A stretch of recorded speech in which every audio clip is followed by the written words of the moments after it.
እናስልክ ብራን ተመልካቾቻችን ከመሃል ሚዲያ የሰዓቱን ዜና ይዘን ቀርበናል። በቅድሚያም አርዕስተ ዜናው የፌዴራል መከላከያ ሰራዊት አየር ኃይል አሁን ላይ ካለው የቴክኖሎጂ አቅም ተጨማሪ የፈረንሳይ ሰራሹን ባለመንታ ሞተር ራፋኤል የተሰኘ እጅግ ዘመናዊ ጋጀት በቅርቡ ጊዜ ሊረከብ ነው። ህወሓት መለወጥ ያቆመ ወደ ሙዚየም መግባት ያለበት ድርጅት ነው። እኛ ከህወሓት በተሻለ ለትግራይ ህዝብ ራስን በራስ የማስተዳደር መብት እንታገላለን ሲል ስምረት ሶሊዳሪቲ ፓርቲ ገለጸ። በፈረሰ ህወሓት አጠራር የአርሚ 13 አመራር አባል ኮሎኔል ካህሳይ በርሄ ወይም ወዲ አዲዳሮ ተብሎ የሚጠራው በህወሓት ከፍተኛ ታጣቂ መሪዎች ትዕዛዝ ተመርዞ ህይወቱ ማለፉ ምንጮች ገለጹ። በአሁኑ ወቅት የኢትዮጵያ የባህር በር ጥያቄ የሚወሰነው በኢትዮጵያውያን አንድነትና ጥንካሬ እንጂ በሻዕቢያ ይሁንታ ሊሆን እንደማይችል በድጋሚ አስምረን ማስቀመጥ እንሻለን ሲል የአማራ ብሔራዊ ንቅናቄ አብን ገለጸ። ከውጭ አሜሪካ የንግድ ፍርድ ቤት ዶናልድ ትራምፕ የጣሏቸው ታሪፎች እንዳይተገበሩም አገዱ። ኩራን ተመልካቾቻችን ከመሃል ሚዲያ እነዚህና ሌሎችም ዜናዎች ይዘን ቀርበናል። ካፍታ በኋላ እንመለሳለን። ዩቲዩብ ቻናሉን ሰብስክራይብ እንዲሚዘቱን ላይክ እና ሼር በማድረግ የመሃል ሚዲያ ቤተሰብ እንድትሆኑ በአክብሮት እንጋብዛለን። አብራችሁ ነው።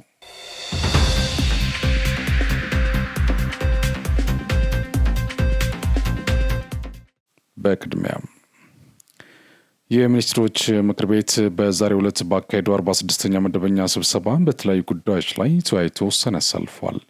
ምክር ቤቱ ያሳለፋቸው ውሳኔዎች እንደሚከተሉ ይቀርባል። አንደኛ፣ ምክር ቤቱ በቅድሚያ የተወያየው መካከለኛ ዘመን 2018 እስከ 2022 የማክሮ ኢኮኖሚና ፊስካል ማዕቀፍ ላይ ነው።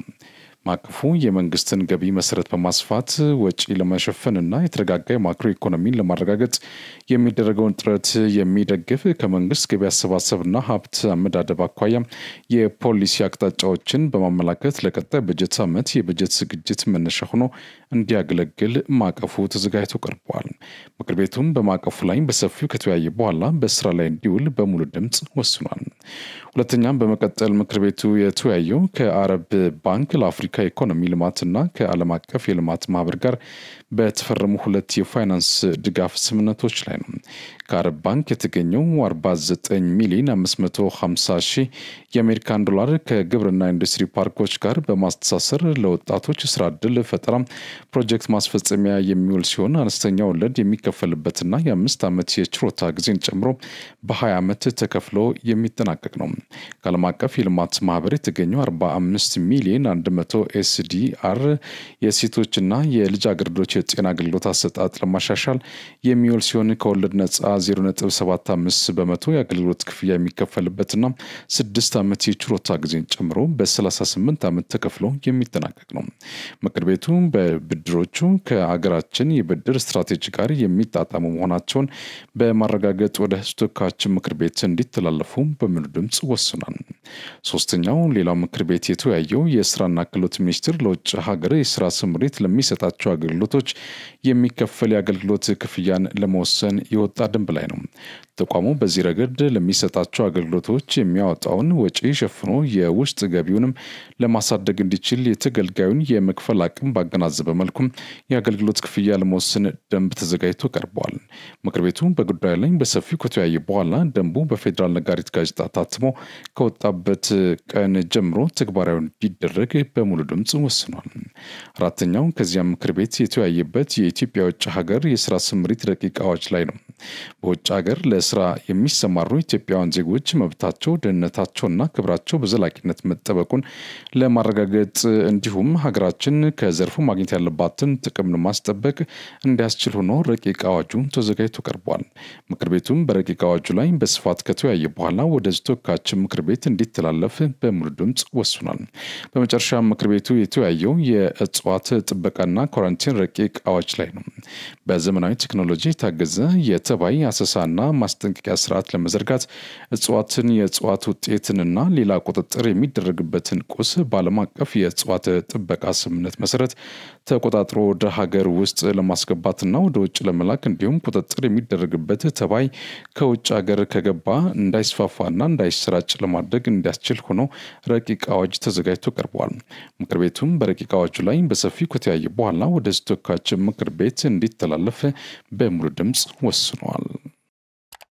በፌዴራል ተቋማትና ማህበራት የምክክር ምዕራፍ የሚሳተፉ ተጽዕኖ ፈጣሪና የማህበረሰብ አንቂ ወኪሎች የአጀንዳ ማሰባሰብ የምክክር መድረክ ተጀመረ። የሀገራዊ ምክክር ኮሚሽን ኮሚሽነር ዘገየ አስፋው በዚህ ወቅት እንዳሉት በኢትዮጵያ የሚስተዋሉ አለመግባባቶች የሚፈቱበት መንገድ የሰለጠነ ባለመሆኑ ሀገርን ዋጋ እያስከፈለ ነው ብሏል። እንደ ሀገር መግባባት ላይ ያልተደረሰባቸው ጉዳዮች ሰፊና መሰረታዊ መሆናቸውን አንስተው አለመግባባቶች አንድነትን በመሸርሸር በጋራ ሰርተን ከድህነት እንዳንላቀቅ አድርገውናል ብለዋል። መሰረታዊ ጉዳዮች ላይ ለመተማመን መነጋገር አስፈላጊ መሆኑን የገለጹት ኮሚሽነሩ ለዚህም ሁሉም የህብረተሰብ ክፍል በምክክር ሂደቱ ንቁ ተሳትፎ ማድረግ አለበት ነው ያሉት። ተጽዕኖ ፈጣሪዎችና የማህበረሰብ አንቂዎች ለምክክር ሂደት ውጤታማነት ከፍተኛ ሚና እንዳላቸው አስገንዝበዋል። ስለሆነም ተጽዕኖ ፈጣሪዎች በህዝቡ ዘንድ ያላቸውን ተቀባይነት በመጠቀም በምክክሩ የበኩላቸውን ሚና እንዲወጡም ጠይቀዋል። የሀገራዊ ምክክር ዋና ዓላማ የሚያግባቡ ሀገራዊ ጉዳዮች ዙሪያ እውነትን በመፈለግ በመንግስትና በህዝብ እንዲሁም በህዝብና ህዝብ መካከል መተማመንን በመፍጠር አዲስ የፖለቲካ ባህል መፍጠር ነው ብሏል። ዛሬ የተጀመረው የተጽዕኖ ፈጣሪዎችን የማህበረሰብ አንቂዎች የአጀንዳ ማሰባሰብ ሂደት ነገ በይፋ የሚጀምረው የተቋማትና ማህበራት የምክክር ምዕራፍ አካል መሆኑን የኮሚሽኑ ቃል አቀባይ አቶ ጥበቡ ታደሰም ተናግረዋል። ኢትዮጵያ ከጎረቤት ሀገራት ለሚሰነዘርባት ዘለፋ ሁሉ ምላሽ የመስጠት ፍላጎት የላትም ሲል የውጭ ጉዳይ ሚኒስቴር አስታወቀም። ኢትዮጵያ በተለያዩ ጊዜያት ከጎረቤት ሀገራት ለሚሰነዘርባት ዘለፋዎች ምላሽ የመስጠት ፍላጎት የላትም ሲል የውጭ ጉዳይ ሚኒስቴሩ አስታውቋል። ሚኒስቴሩ ዛሬ ግንቦት 21 2017 ዓ.ም በወቅታዊ ዓለም አቀፋዊ ጉዳዮች ላይ ያተኮረውን ሳምንታዊ መግለጫ በቃል አቀባዩ አምባሳደር ነቢያት ጌታቸው በኩል ሰጥቷል። ቃል አቀባዩ ኢትዮጵያ ከጎረቤት ሀገራት ጋር ሁልጊዜም የተሻለ ግንኙነት ለመፍጠር እንደምትሰራ ቃል አቀባዩም ተናግሯል። ከሰሞኑ የኤርትራው ፕሬዚዳንት ኢሳያስ አፈወርቂ የኤርትራን የነጻነት ቀን ግንቦት 16 ባከበሩበት ወቅት ባደረጉት ንግግር ኢትዮጵያን በተመለከተ ሰፋ ያለ ንግግር አድርገዋል። የንግግራቸው በርካታ ኢትዮጵያውያንን ያስቆጣ ሲሆን የተለያዩ ሀሳቦችም የተሰነዘሩበት ቆይቷል። ይህን በተመለከተ ጥያቄ የቀረበለት የውጭ ጉዳይ ሚኒስቴር በበኩሉ በቃል አቀባዩ በኩል ምላሽ የሰጠ ሲሆን ቃል አቀባዩ ኢትዮጵያ ለሚሰነዘሩባት ዘለፋዎች ምላሽ የመስጠት ፍላጎት የላትም፣ ኢትዮጵያ የተረጋጋ አካሄድን የምትከተል ሀገር መሆኗን የገለጹት አምባሳደር ነቢያት ከዚህ ቀደምም ከሌሎች ጎረቤት ሀገራት በመሪዎች ደረጃ ተገቢ ያልሆኑ ክሶችና ዘለፋዎች ደርሶባት ያውቋል ሲሉ ገልጿል። ኢትዮጵያ ግን እንደዚህ ያለ ካስላንቲያ ውስጥ ሳትገባ በሰከነ ዲፕሎማሲ መንገድ ከጎረቤት ሀገራት ጋር የምትቀጥል ነው የሚሆነው ብሏል። በሌላ በኩል የቀድሞ ውጭ ጉዳይ ሚኒስትር ስም በመጠቀም ወደ ውጭ እንልካለን የሚሉ አካላት መኖራቸው የውጭ ጉዳይ ሚኒስትሩ አስታውቋል። ከዚህ ጋር ተኮር ዲፕሎማሲ ጋር በተያያዘ ከማይናማር ከ700 በላይ ዜጎችን መመለስ መቻሉንም አምባሳደሩ በሳምንታዊ መግለጫቸው ተናግሯል። ይሁን እንጂ መንግስት በዚሁ ሁሉ ጥረት እያደረገ ባለበት በዚህ ወቅት ይህንን የህገወጥ መንገድ ተከትሎ የሚሄድ ዜጎች አሁን መኖራቸው እንዳሳዝናቸው ገልጿል። ከውጭ ጉዳይ ሚኒስቴር ህጋዊ ፍቃድ አለኝ በማለትና የቀድሞ ውጭ ጉዳይ ሚኒስትር ስም በመጠቀም ሐሰተኛ ማስረጃ ማሰራጨት ወደ ውጭ ይልካሉ የሚሉ ሐሰተኛ ግለሰቦች መኖራቸውን ህዝብ ሊረዳ ይገባልን ብሏል። ይህ ሐሰተኛ ማስረጃ በተለያዩ ማህበራዊ ሚዲያዎች የተሰራጨ መሆኑን የገለጹት አምባሳደሩ ስህተት መሆኑን ህዝብ ሊረዳ እንደሚገባም አሳስበዋል። የህገወጥ መንገድ የሚወስዱ ደላሎች ሰንሰለታቸው ረጅም ርቀት ያለው ቢሆንም እርምጃ ለመውሰድ ስራዎች ቢሰሩም አሁንም ችግሩ አልተቀረፈም ሲሉ ገልጸዋል።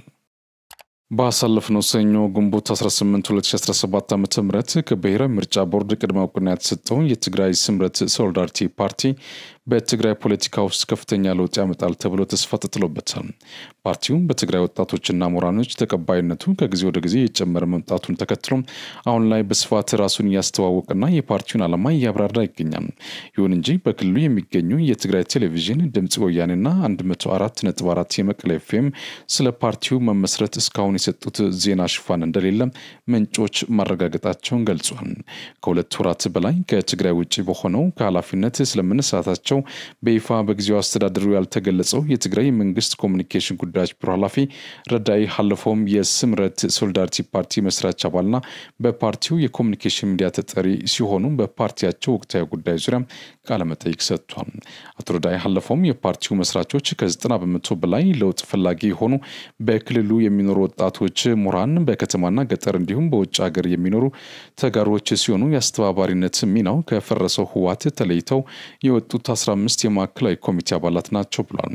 የፖለቲካ ፕሮግራማችን እንዲጎለብት ረቂቁን ለሚዲያዎችና ለመስራች አባላት እንዲደርስ እናደርጋለን። አስተያየት ታክሎበት የተሟላ ሰነድ ሆኖ በመስራች ጉባኤ ይጸድቃልም ብሏል። ተጠሪው የዓለም የዲፕሎማሲ ፖለቲካ የቴክኖሎጂ አሁናዊ ሁኔታ ያካተተም የፖለቲካ አይዲዮሎጂ እንከተላለን ያሉት አቶ ረዳይ ስለሆነም የአባላትና የሚዲያ ባለሙያዎች አስተያየት እስኪታከልበት የፖለቲካ አይዲዮሎጂያችን ይህ ነው ማለት አይቻልም ሲሉ ተደምጧል።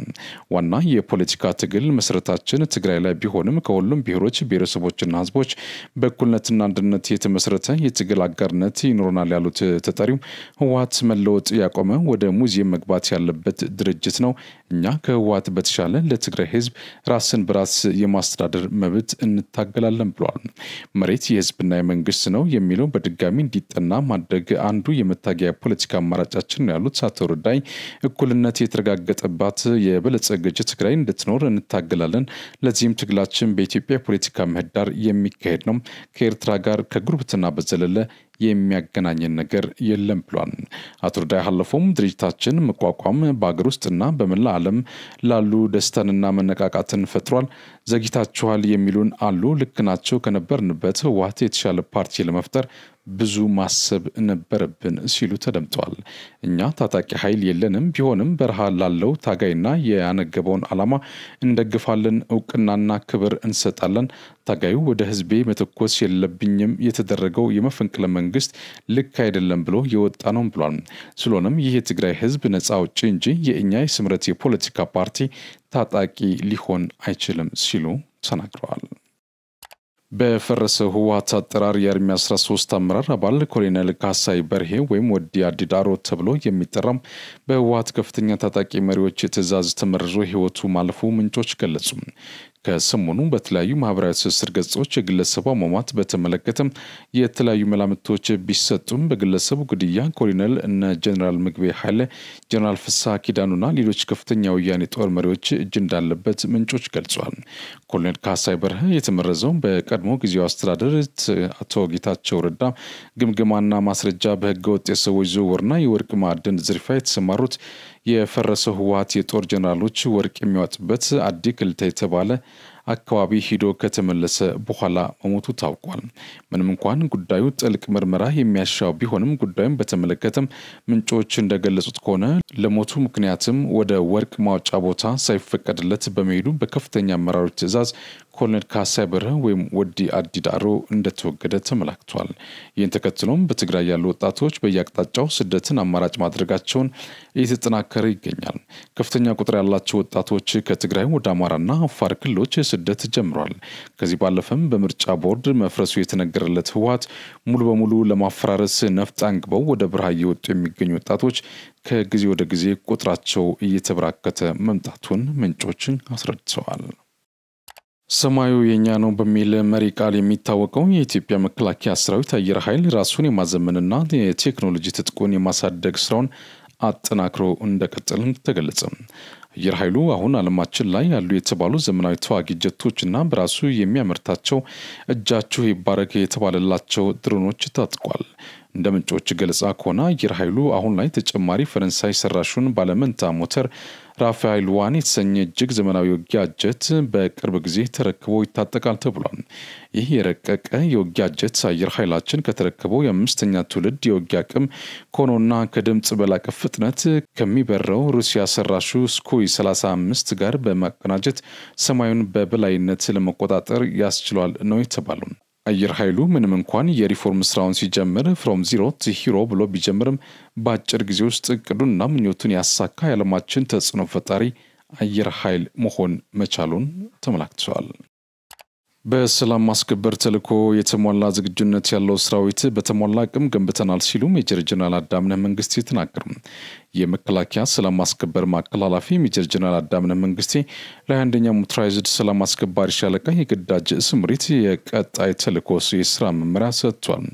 የሞተራይዝድ ሻለቃው አባላት በደቡብ ሱዳን አሁን ላይ ከጸጥታ አንጻር የሚሰማሩበት ቀጠና የተረጋጋ ሰላም ባለመኖሩ ምክንያት ሰላም አስከባሪ ሻለቃው የሚፈጽሙት የግዳጅ ሁኔታ ጥንቃቄ የተሞላበትና የሀገራችንን ገጽታ የማያበላሽ ዓለም አቀፋዊ ሰላም ማስከበር ሕግን የተከተለ መሆን እንዳለበት ሜጀር ጀነራል አዳምነህ ጠቁመዋል።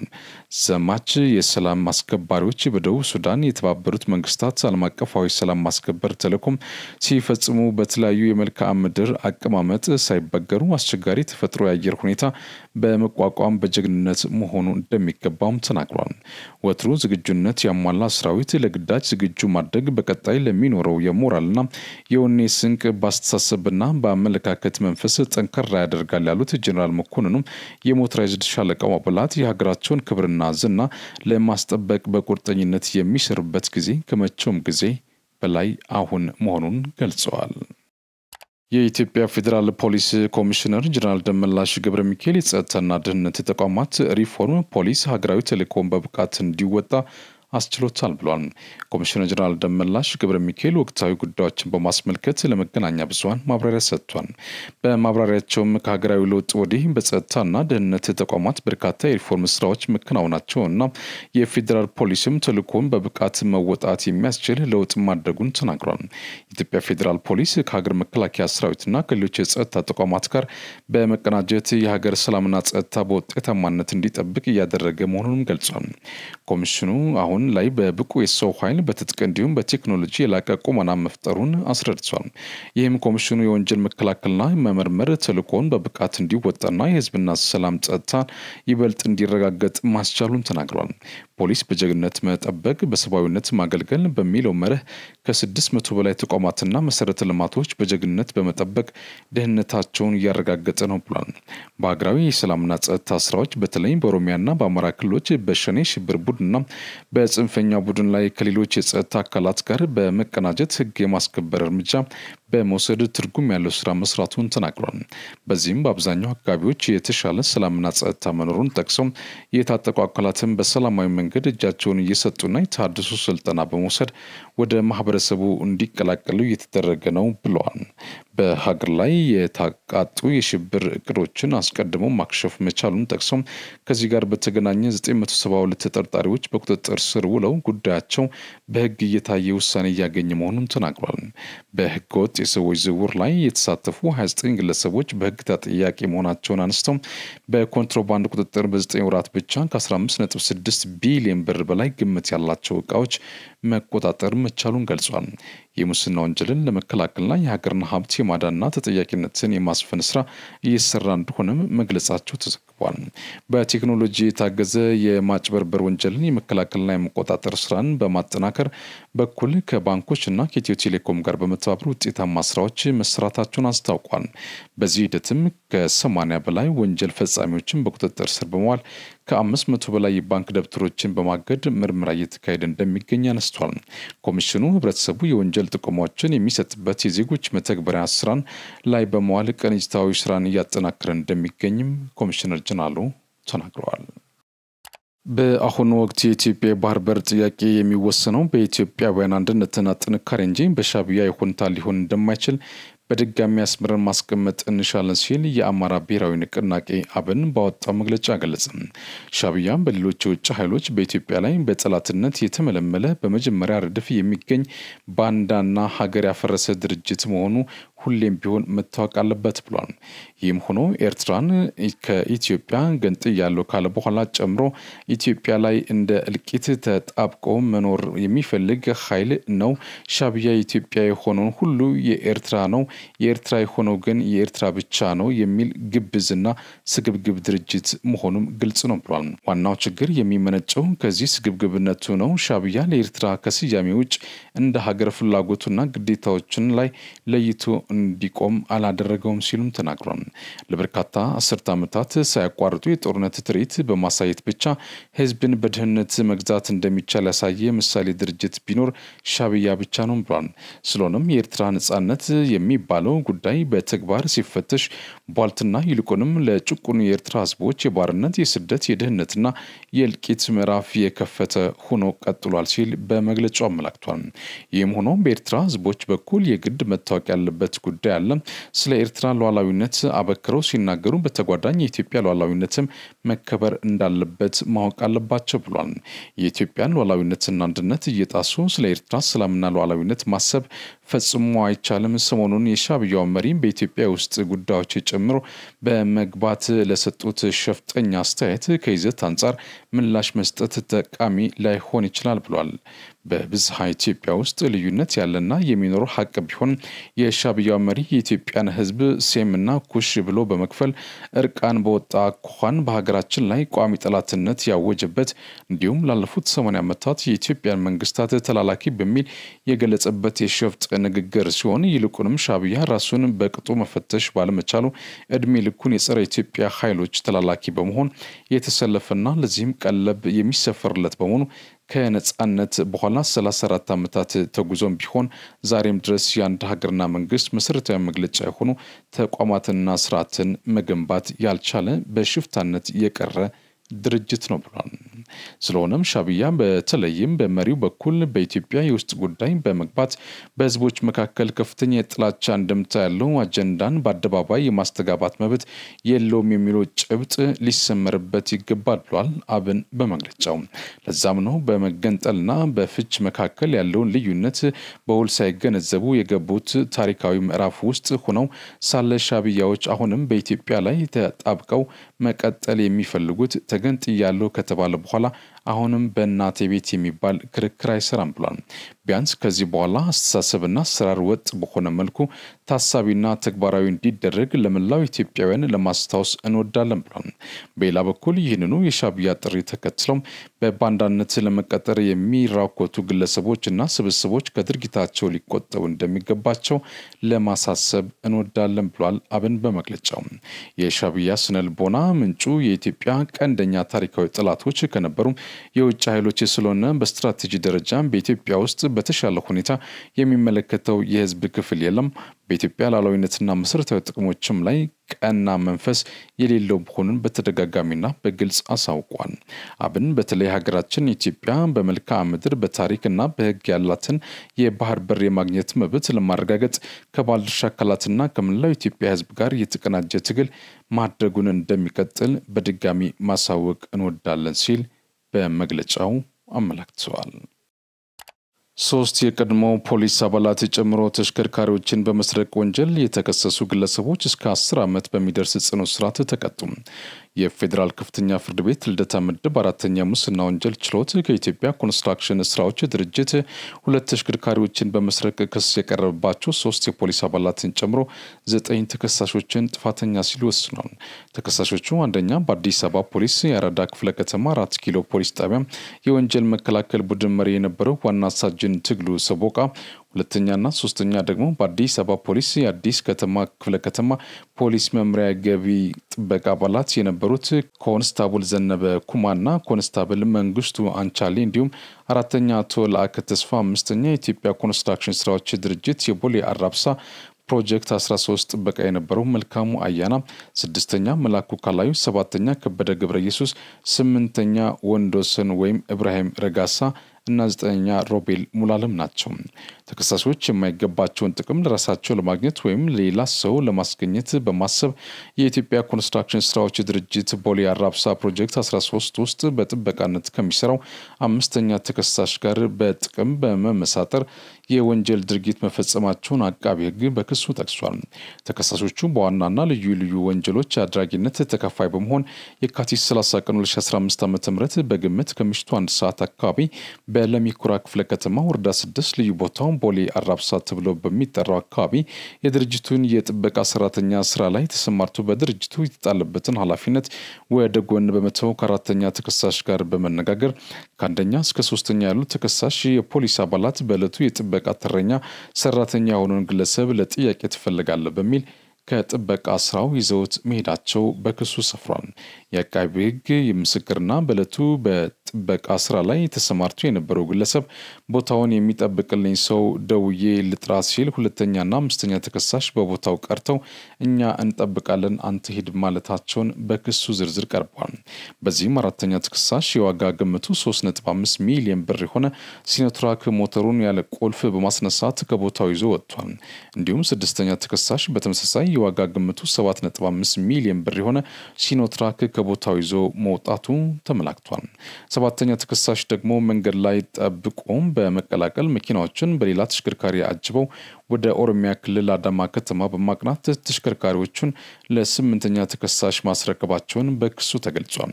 በዚህም ስምንተኛ ተከሳሽ ለቀሪ ተከሳሾች የአልጋ አበል በመክፈል ለአንደኛው ተሽከርካሪ ሽያጭ በሚል 600 ሺህ ብር በአዲስ ኢንተርናሽናል ባንክ በኩል ወደ ሰባተኛ ተከሳሽ የባንክ አካውንት ገቢ ማድረጉ በክሱ ዝርዝር ላይ ቀርቧል።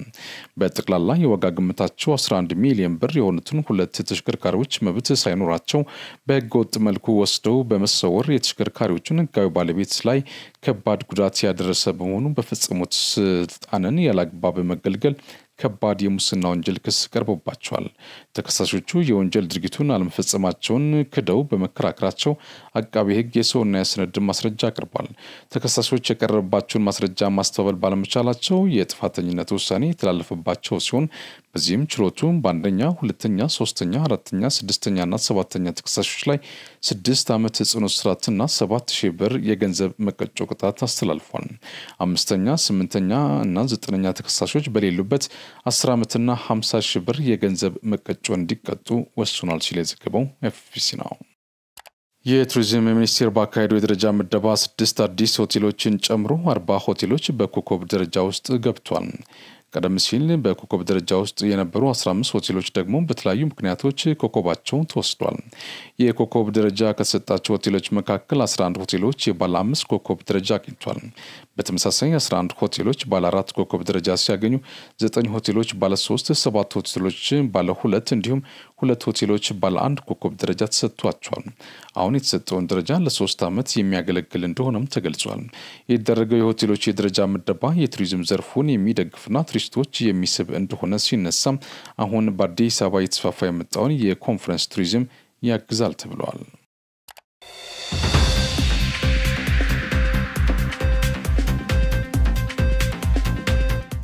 ዜና በቀጥታ የሚተላለፍላችሁ ከመሃል ሚዲያ ነው። ወደዚህ እናልፋለን። የአሜሪካው የንግድ ፍርድ ቤት ዶናልድ ትራምፕ የጣሏቸው ታሪፎች እንዳይተገበሩ ታገዱ። የአሜሪካ የንግድ ፍርድ ቤት በውሳኔው ፕሬዝዳንት ለብቻቸው ሆነው እንደዚህ አይነት ውሳኔዎችን መወሰን አይችልም ብሏል።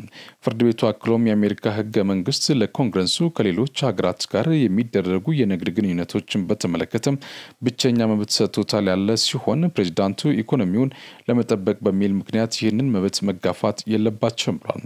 በተጨማሪም ፍርድ ቤቱ የትራምፕ አስተዳደር በቻይና፣ ሜክሲኮና ካናዳ ላይ የጣሏቸውን ልዩ ልዩ ታሪፎችም አቅዷል። ፍርድ ቤቱ በአሉሚኒየምና ብረት ላይ የተጣሉ ታሪፎች በልዩ ህግ ይዳኛሉ በሚል ምንም ውሳኔ አልሰጠባቸውም። ፍርድ ቤቱ ትራምፕ የጣሏቸው ታሪፎች ያልተለመዱና ብሔራዊ ደህንነት ለመጠበቅ የሚጣሉ ናቸው ያለ ሲሆን የዋይት ሃውስ ቃል አቀባይ የአሜሪካ የንግድ ጉድለት ወደ ኋላ ያስቀረን የብሔራዊ ደህንነት ጉዳይ ነው ብሏል። የንግድ ፍርድ ቤቱ ለትራምፕ አስተዳደር ታሪፎች ለማቆም የሚያስችል የ10 ቀን ቀነ ገደብም ሰጥቷል። ዋይት ሃውስ ከውሳኔው በኋላ በወጣው መግለጫ ቤቱታ እንዳስገባ በመግለጽ ያልተመረጡ ዳኞች ብሔራዊ ደህንነት በተመለከተ እንዴት ምላሽ መስጠት እንዳለብን ሊነገረን አይገባም ብሏል። ትራምፕ ወደ ስልጣን ከመጡ በኋላ አሜሪካ ከሌሎች ሀገራት ጋር ያላት የንግድ ሚዛን የተዛነፈ ነው በሚል ታሪፍ ሲጥሉ የቆዩ ሲሆን የጣሉት ታሪፍ የ1.2 ትሪሊየን ዶላር የአሜሪካን የንግድ ጉድለት ያስተካክላል ተብሎ ነበር።